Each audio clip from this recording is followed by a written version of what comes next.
So you don't know what your undertone is and you don't know how to find your best colors, and whenever you look into it, it's deeply confusing.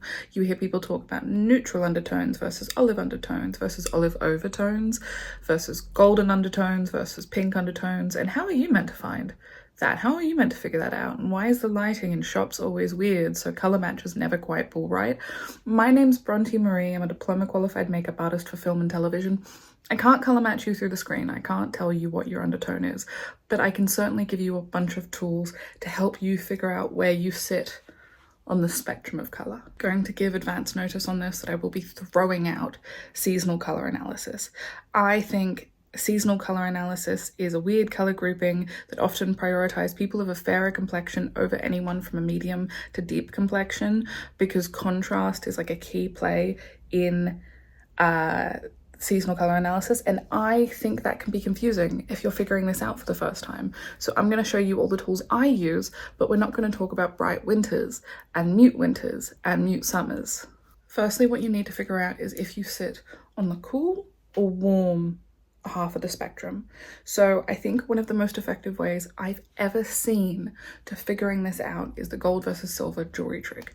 Now, Bronte, I hear you say this isn't revolutionary. This is in every guideline ever about how to figure out your undertone.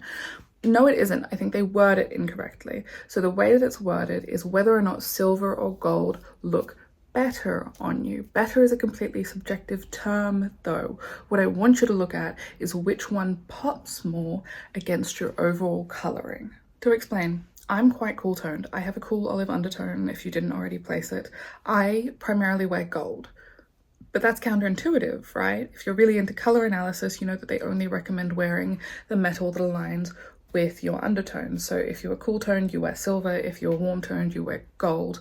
However, I like that gold pops more off of my coloring. So it's not that it sits cohesively within my complexion and you notice me and the jewelry at the same time. I like that gold pops. I like that gold is a contrasting undertone to generally what I have going on. So when you sit in front of a mirror and you look at two necklaces on yourself or whatever your chosen piece of jewelry is, whichever one blends more into your complexion and doesn't pop is likely what your undertone is. If you find that silver kind of disappears on you in the long run, you're probably more of a cool-toned person. If you find that gold really just melts into your bronze, beautiful skin, you knew you were warm-toned. You already knew that. Mind you, this is still extremely subjective, and I'm sure there are some people who are going to argue with me in the comment section, but this is one of those key wording details that really changed the game when it came to figuring out my own undertone and helping my clients figure out their undertones, is what metal pops more against your complexion and contrasts your overall coloring rather than just what looks better. It gives you so much more to work with, I find. And then I find people already kind of know where they are on the spectrum. Mind you, if gold and silver both look good, there are neutral undertones too. Don't forget it. Don't ever forget it. I'm going to address it at some point, but we're starting with the basics. We're throwing out the veins test because I don't think it's useful. I think the whole are your veins blue or green has such a margin for error within it, including the fact that everyone sees color slightly differently and is socialized to identify those individual colors as blue. Like, people can see two different blues but still identify it as blue because that's what they're taught is blue. That specific test, I find, it's a nothing test. It means nothing. What I want you to do is to go look at yourself in natural lighting, and I want you to disregard your face. I want you to absolutely disregard it. We tend to carry a lot of discoloration in the face. Like most of our discoloration up here, we get redness in the cheeks, we get discoloration around the eyes, almost everyone has it. So it tends to be a pretty bad measure by which to judge what your actual undertone is. You don't want to match to here and then have floating head syndrome. What you want to do is to match your body. If you look at shots of me in natural light, like my face and here, two different situations, but my chest and my shoulders and my hands pull quite greenish because I have an olive undertone. And if you're standing in the sun, in the natural light, like in front of a window, and you're looking at yourself and you're realizing that you're a little bit golden brown and you tanned a little bit in the sun, well, you're probably warm-toned. Warm-toned people tend to tan, cool-toned people tend to burn. If you have a lot of pinkness, you're probably pulling more towards a cool tone, if you know what I mean. Trust me on this one. I very rarely have met a client or person who is extremely cool toned who tans up real warm in the summer. That's not to say those people don't exist. That's not to say those people don't exist, but we're talking guidelines here. I can only guide so much. I'm giving you general statements to help you figure out where you sit in the spectrum. At this moment, hopefully these tests have helped you enough that you've now figured out, cool, I am, I don't know, for me, cool undertone, pull a little greenish, silver kind of disappears on me, so cool undertone, pull a little greenish in the sun, a little bit mossy, so, you know, olive. Wow, okay, and now I'm fair. So now I'm a fair, cool olive. Those three things are going to be your best friend, like those three statements. And if you're really uncertain of this and you really can't figure it out, it's time to go find a makeup artist, like a working makeup artist, even a retail makeup artist, someone who seems sensible and has their head screwed on correctly. Most of them do, and ask them to help you. Because I find a lot of the people who struggle with this have a mistrust of retail makeup artists and retail lighting, when in reality all you need is one really good makeup artist to get you to that point, and then you will have that information for the rest of your life and you'll be able to find all the beautiful, most flattering colors in the world for you. I want to talk about your best colors, which is a complicated one to say the least, because best is subjective and inevitably it's just what colors make you feel most beautiful. But I've certainly gone through a journey in figuring out what colors are most flattering on me and what really work for my complexion, and I think a key point of that is contrast.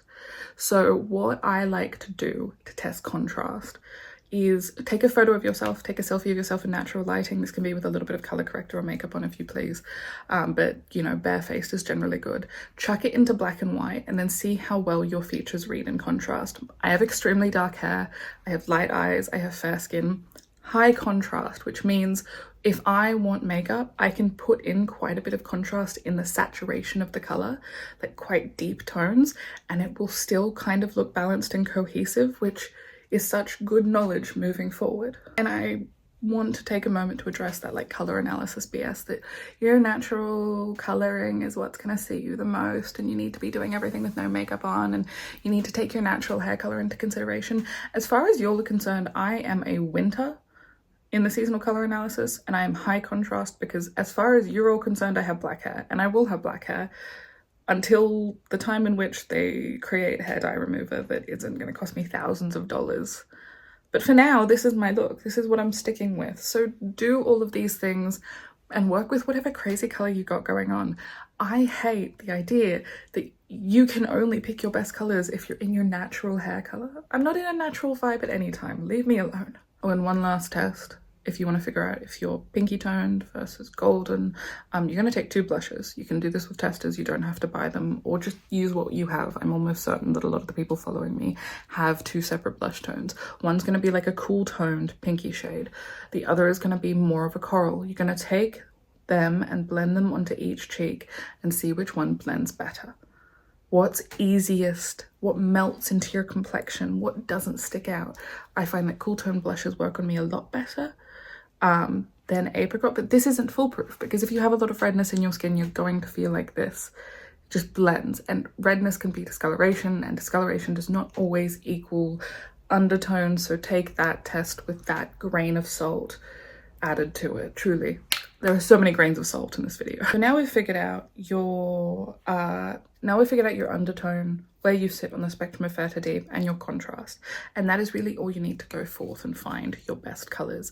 Does this mean that if you are high contrast, you need to throw out all your soft, like milky browns and stuff that is just a kiss of color? No, but maybe you want to try introducing like a deep black liner rather than a brown, just to see if that really makes your eyes pop. And if you're a really low contrast, maybe you want to try a lighter lip liner or some brown mascara and see if that looks really ethereal. This is all just guidelines. Once again, and I feel I've said that 1,000 times, but when people say these things on the internet, like you're a winter, people take it so concretely as gospel, when really it should just be like a way that you get to experiment with color that might bring more joy might spark joy. That old saying, if it sparks joy, it's your best color. I figured this out and I kind of went from being like a vibrant gingery redhead to dyeing my hair dark, which I think was the move, finding my olive toned foundation match in Haus Labs. Haus Labs has some of the most beautifully nuanced, cool olive undertones, and mine hasn't restocked in ages. So if you really want to train your eye, have a look at this versus here. And you know how this looks a little bit yellow? Like not a ton, but just like a half shade too yellow. It's because when I went back to buy my foundation, my color was out of stock everywhere. So I had to buy the like next shade over, which was the same depth, but slightly more golden. And while this works, my usual foundation shade is a perfect match. And I find that when people who are a neutral undertone go to buy foundations, they encounter this syndrome where everything's a little bit too golden or a little bit too pink or a little bit too peach. It's a hard one, but you'll get there, I promise. It's literally all trial and error. It took me so very long to figure this out, and hopefully giving you all of these little tips will help you figure it out far faster. You're sitting through this and you're now like, Bronte, I still don't know what my undertone is. Gold and silver both look good on me.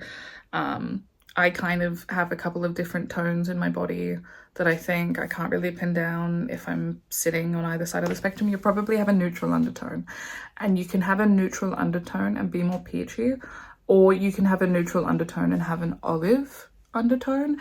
The fact that undertones have been simplified so much by consumerism that we think we literally can only have golden or pink is like a whole different discussion that I can't get into because I don't think I could articulate myself well enough.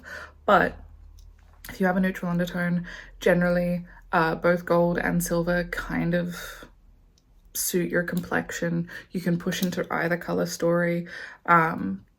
Those like teddy bear browns are going to look absolutely stunning, and then you can kind of work with your best colors based off of what your contrast level is, because if you're neutral you still have a different contrasting level, and then you can like look to the contrast level for guidance if you were trying to pick out colors that are really going to make your coloring sing, because that's what I do if I was doing your makeup, because this is really all just how I would figure you all out from this side of the screen if you were clients sitting in front of me wanting to know what your best color was and what you should be wearing in the future. Anyway, this is by far, I think, the most rambly video I've ever filmed on YouTube, because it's literally just me sitting here rambling. I really wasn't sure if I would be able to articulate all of this and also do like a full face of makeup at the same time. So here's like a makeup essay on how I would help you find your undertones and contrast, and hopefully this helps you find colors that you love. I love you all so much. I hope you feel beautiful if you try any of these little tips out, and I will see you another time. Bye.